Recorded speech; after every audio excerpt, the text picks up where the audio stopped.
Welcome to PRAJNA SPARKS, a podcast where we listen to a Dharma Talk, contemplate with our minds and in our hearts, and engage in guided meditation. In this episode, we explore humility. Please take a moment to like, follow, and review our podcast. This is the best possible offering as it helps us reach new listeners.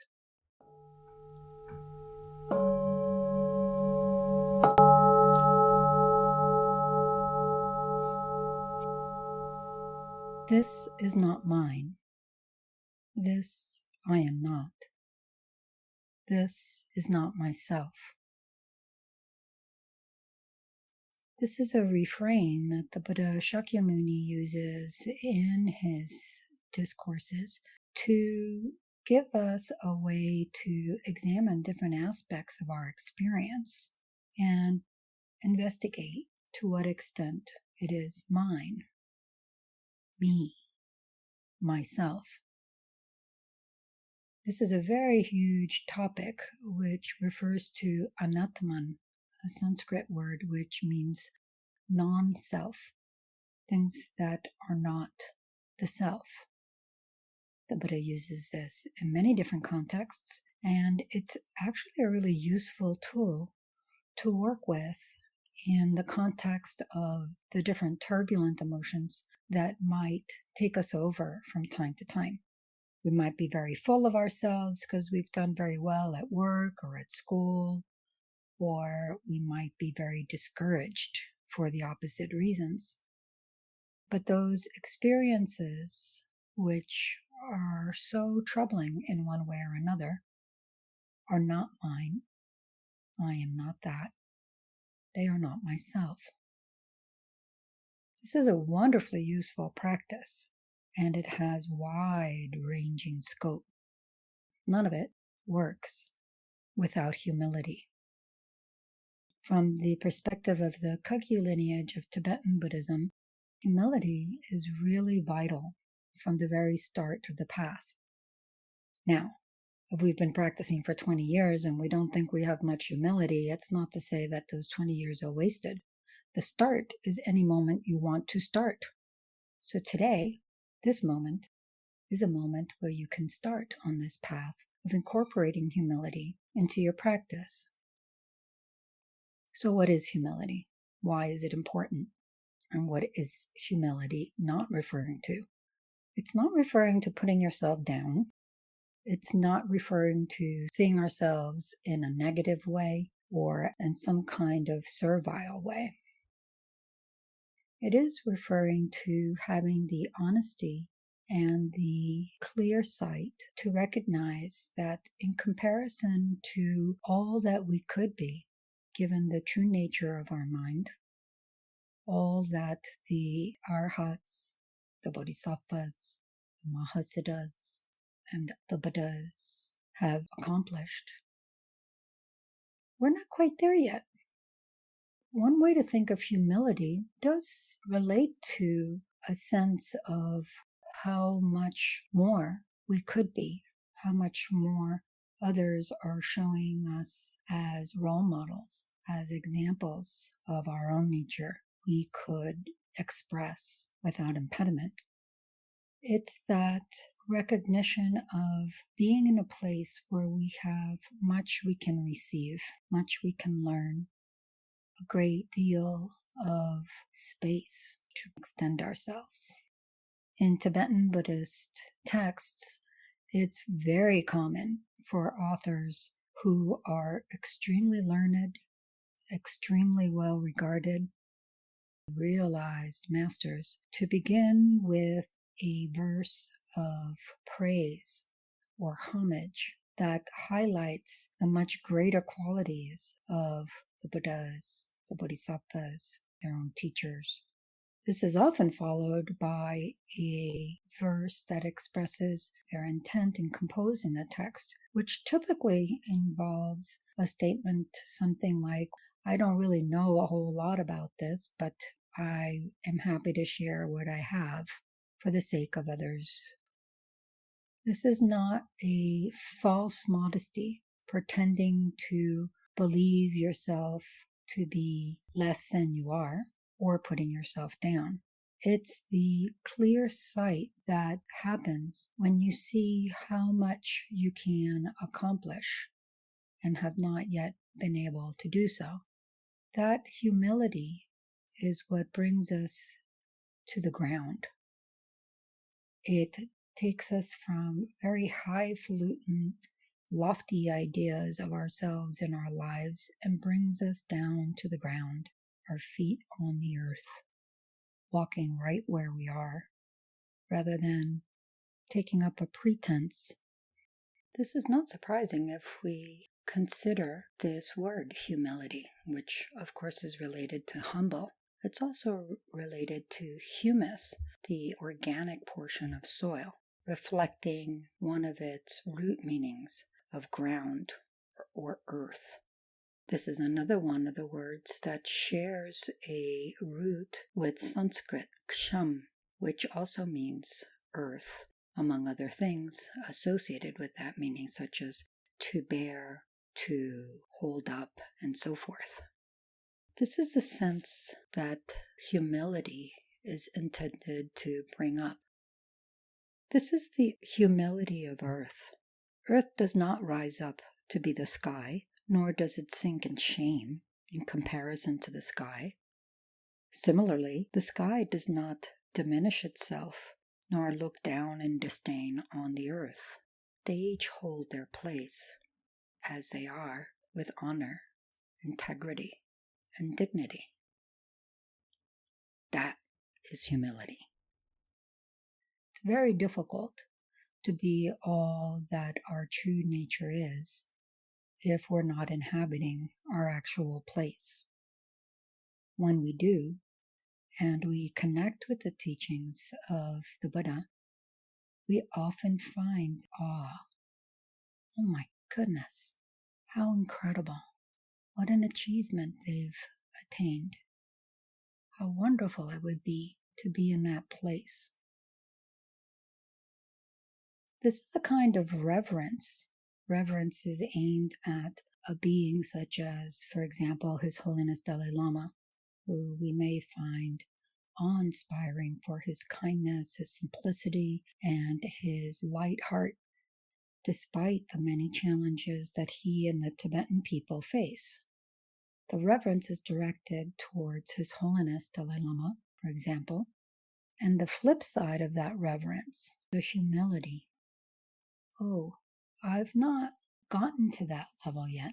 And that humility and reverence is held in a very accommodating way. It's not about he's good, I'm bad. He's a saint, I'm a sinner. It's more the sense of, look how much he's expressing the true nature that we both share. Humility in this way is very inspiring. It catalyzes us to engage our life in a way that allows us to expand into all that we can be and to soften the places where we know we're a little bit edgy, a little sharper than we would like for ourselves, and so forth. Humility is also really important when we're starting to work with some of the more intricate teachings of the Buddha. I mentioned Anatman, non-self, which definitely has shades of it already in the space of humility. When we realize that the idea we create of this is me, this is mine, this is myself, is so warped, so distorted with respect to reality. There's this sense of humility that's born right out of that realization. Then we can look, for example, at the teachings of the Buddha with respect to interdependence, the interconnection we have with all beings, with all that exists, the interconnection of all things with all else. It's difficult to have a sense of radical kinship, which is what interdependence is talking about, if we don't first have a sense of humility. If we occupy all the space there is, What room is there for connecting, interrelationship with all that exists? That room, that space, that willingness to learn, to receive, to love is another way of understanding humility. When we get to the teachings of the Vajrayana, the secret mantra teachings that involve particular visualizations and understandings of a meditational figure, without humility, it's very difficult to step into those practices with any meaning. We need to empty out ourselves if we're going to receive the presence of the meditational figure, the suffering of others, the call for help, the Buddha's instruction to look at our own mind, our own heart, and find to what extent this is not mine, this I am not, this is not myself. Another practice that is very near and dear to my heart and very common in Tibetan Buddhism is prostrations. You may have seen images of practitioners doing full body prostrations where they completely prostrate themselves on their belly before a teacher, a stupa, a statue, or what have you, many, many times. There are practices where you repeat this as much as 100,000 times or more. There is also in Tibet a tradition of pilgrimage where practitioners traverse extensive distances doing prostrations every few steps of the way. This may seem extreme. It may seem fanatical. This is not mine. This I am not. This is not myself. Can you give yourself some distance from that opinion, that judgment, and look at, well, why might somebody do this that's nourishing, positive, and not within the scope of my understanding? That's humility right there. The willingness to step down from the pedestal of knowing so much and receiving the experience of another to see what we can gain from them, what we can learn from them. As it happens, prostrations is a highly regarded practice for flattening out pride, arrogance. This too, of course, is directly related to humility. I heard a teacher once say that she often gets questions when she comes to the US from people saying, well, do I really have to do those prostrations? Does it have to be so many? And Rinpoche says, most of the people who come to me with that question really need to do prostrations. In the Kagyu lineage, as in all the Buddhist heritages practiced throughout the millennia in Asia, faith and devotion are very key aspects of how we open, become more receptive, and actually connect with the inspiration and the power of realized beings. This can sound magical, hokey, and any number of other words to the contemporary mind. This is not mine. This I am not. This is not myself. All of these are wonderful invitations to encourage humility, to connect to the heart of vulnerability that we all share, and to allow ourselves to look up to all the beings there are, to all the beauty of the world and of the universe, and receive from them, learn from them, engage in the beautiful whole cloth of interconnection that humility allows us to access. And it all begins. This is not mine. This I am not. This is not myself.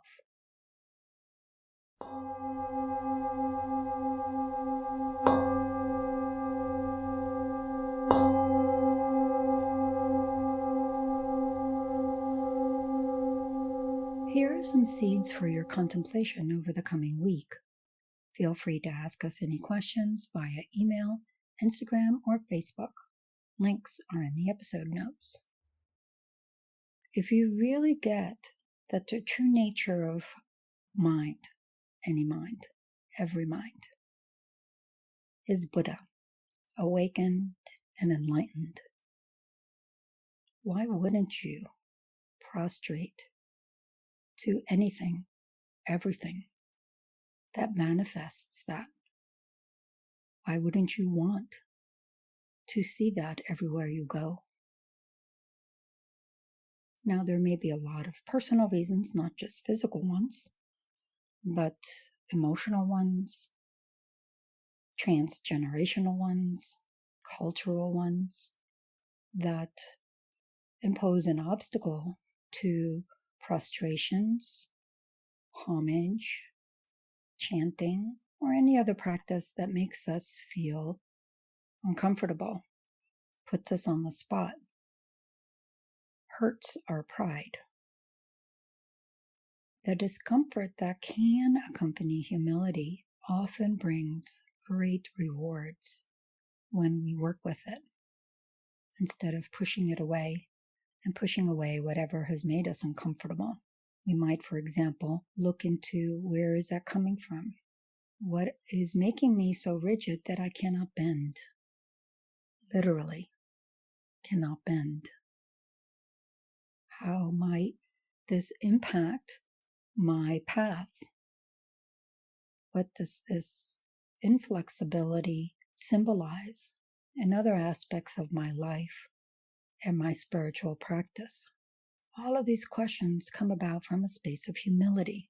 You don't ever get there if you're just discounting people, practices, and things that you don't like, that make you uncomfortable, and that you want to white out.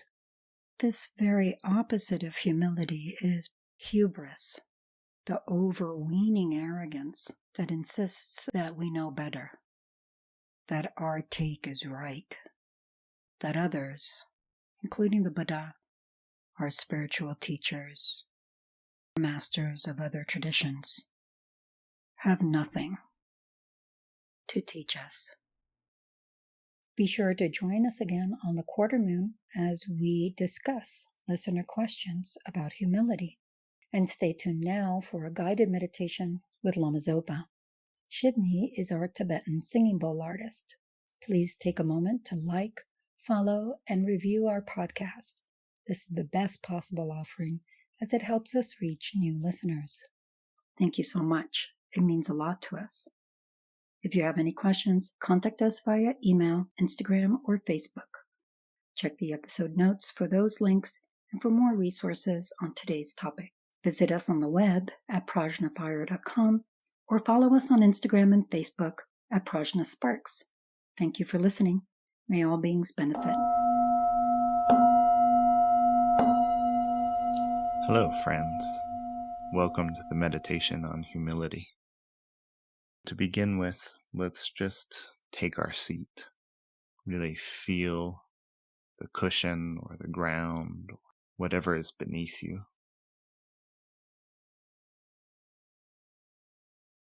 And feel your posture. Pay a little attention to the energy that your physical stance evokes for you in this moment. Take a moment to arrive here and now.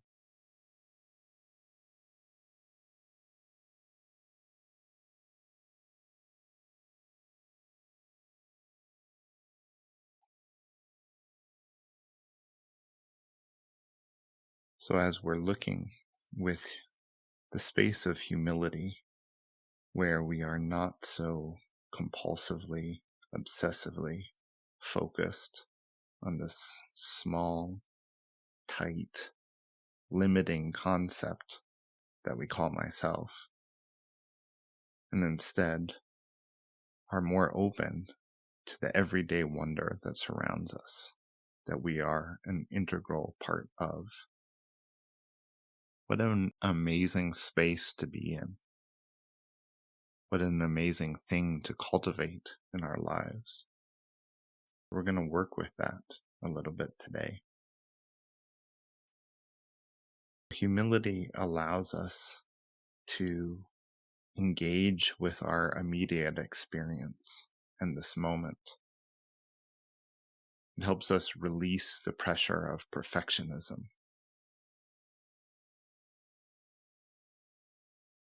Humility actually goes against our incessant self-judgment and all the anxiety that can bring to us in our minds as we try to be good, better, successful, knowledgeable, to hold on to the things that we've done or accomplished and not lose them, to not be bad, to not make mistakes. All of this drives us so hard. And humility actually helps us by allowing us to step outside the duality of self-concept, to step outside those shifting sands of thinking, of chasing after being great, not terrible, a success, not a failure, being good, not bad. Humility steps outside of the duality of all that self-conception and into a space where we can be in flow with experience, where we can just be present. So let's get to the practice. To begin with, let's do a little tranquility meditation, shamatha, just to settle in. Turn your attention to your breath or to any focal object that feels appropriate and conducive to one-pointed attention for you at the moment. The breath or the focal object is just something to help us rest our attention on in a relaxed yet precise manner that helps us become aware anytime we start to lose our focus and drift into thinking or thoughts or sleepiness or storylines or a dullness that doesn't really know what's going on, that isn't aware. By focusing on the breath or any other focal object, we just fine-tune our awareness to that point where it's very clear and alert, but not agitated, not chasing after whatever crosses its field of vision. Let's practice like that for a couple minutes.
With humility, we start again and again.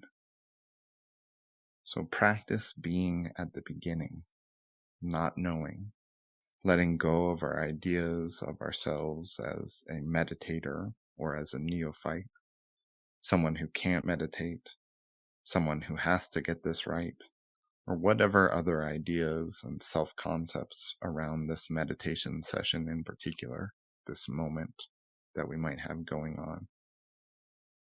And just allow yourself to be just as you are. Practice starting again and again, right here and now, in this space. Being is enough. No need to do. Take that in. Relax, naturally, at ease.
Now let's turn to this other aspect of humility, reverence, this other way of working with it.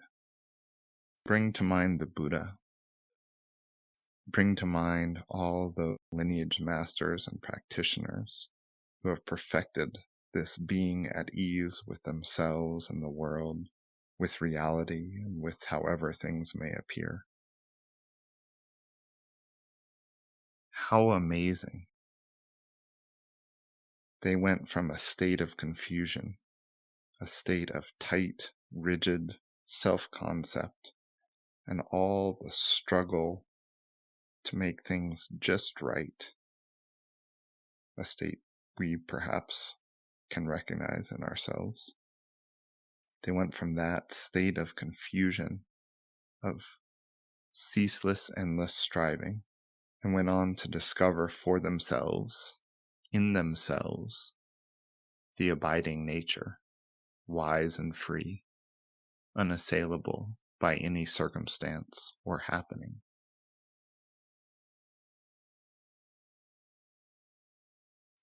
What does it feel like for you to step into the space of reverence?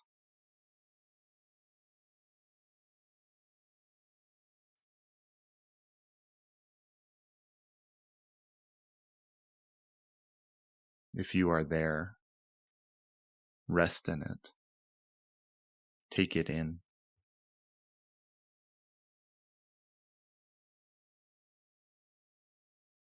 Can you see, feel the longing for your own innate nature rise up to meet its reflection in these great beings?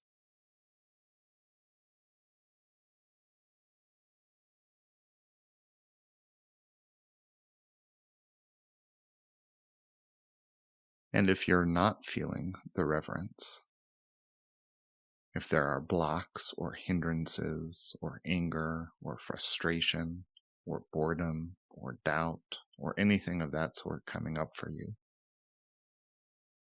just allow it. Don't worry. You don't have to drive yourself or push yourself so hard. You are too hard on yourself.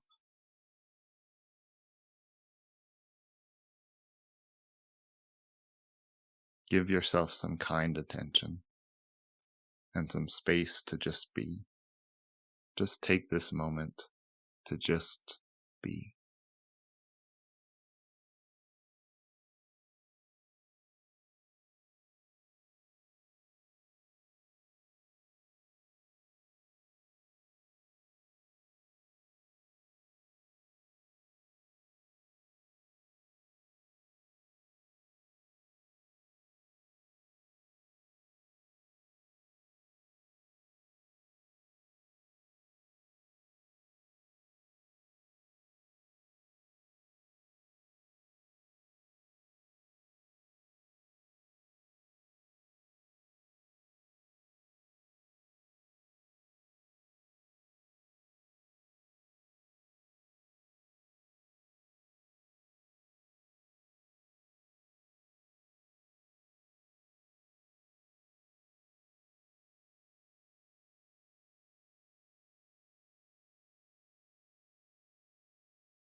Thank you all so much for everything you do and everything you are.